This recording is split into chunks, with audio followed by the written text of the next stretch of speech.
On this site, you are going to find a lot of information about how to manifest your soul. But what does that really mean?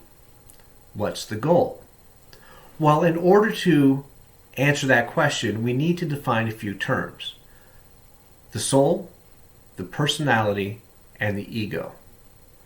The soul is that immortal part of you that's created right next to God. Your soul is perfect. It can only be the most perfect version of you. That is all it's capable of being.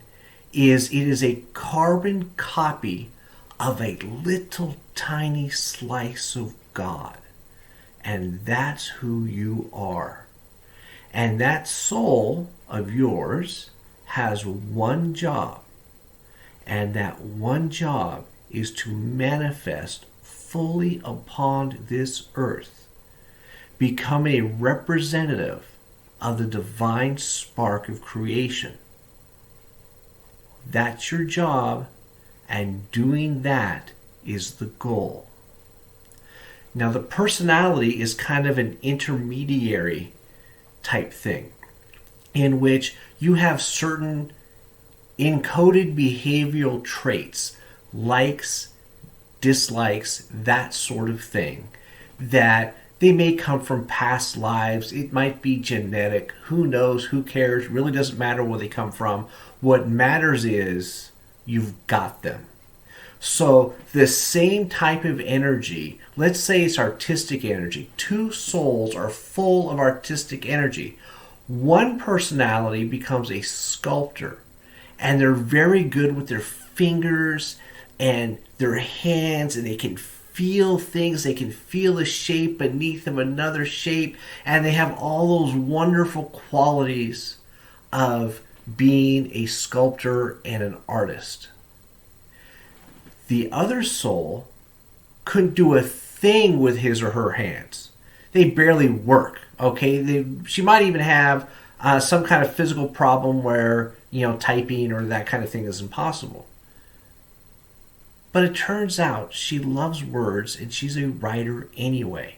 It's the same artistic spark, but it gets filtered through the personality. The personality also has another role. It understands, whether you understand or not, that it has a soul and it has an ego. And it is the intermediary between those two things.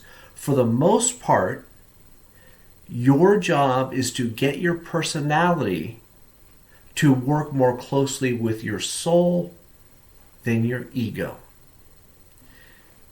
Your ego is just a mechanical mechanism. It's a machine, and that's all it is.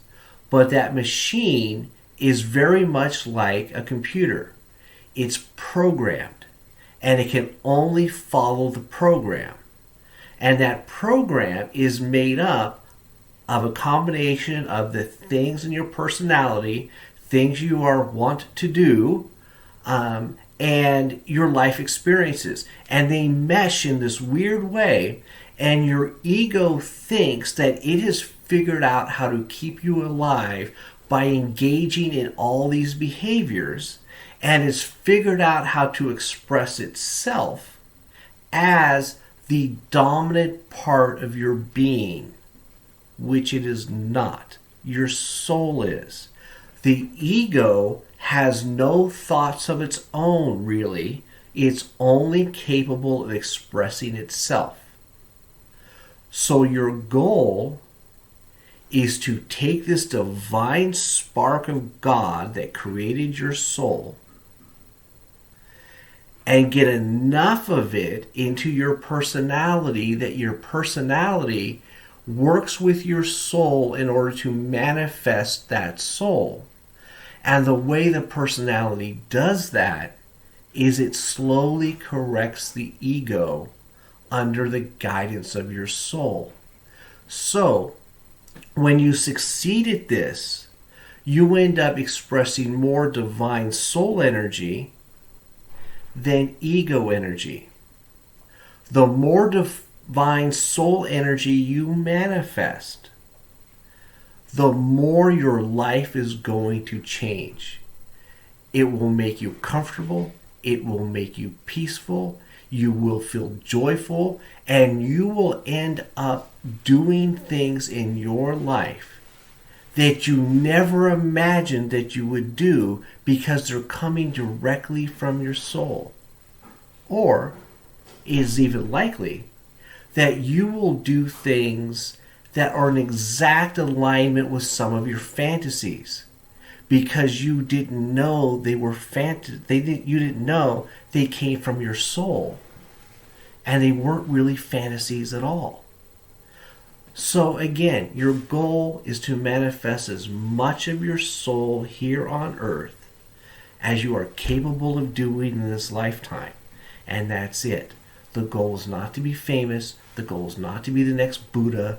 The goal is not to be the next Jesus. The goal is to be you, the divine part of you, manifesting here on this earth right now. That's the point.